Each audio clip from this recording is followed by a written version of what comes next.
let's dive into a powerful sermon about faith, miracles, and, well, provision. It all starts with this one idea.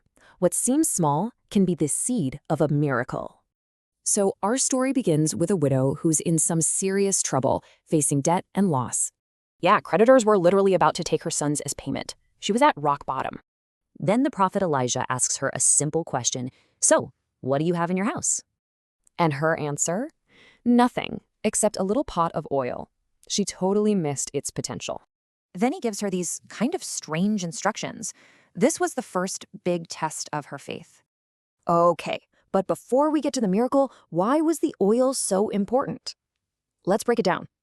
See, in this context, oil wasn't just oil. It was basically money, survival, a divine blessing. I mean, think about it. It was used for everything: money, food, light, even spiritual ceremonies.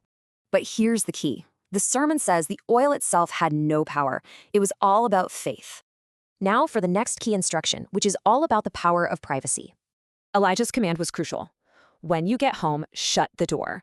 This was so important.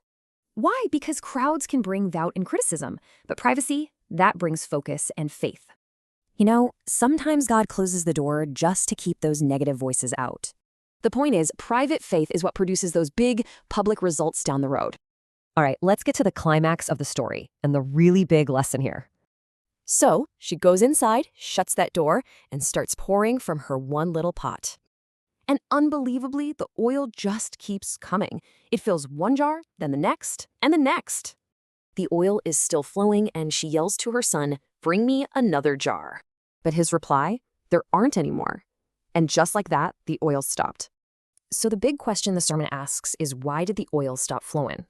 And here's the punchline. The source didn't run out. Her capacity to receive did.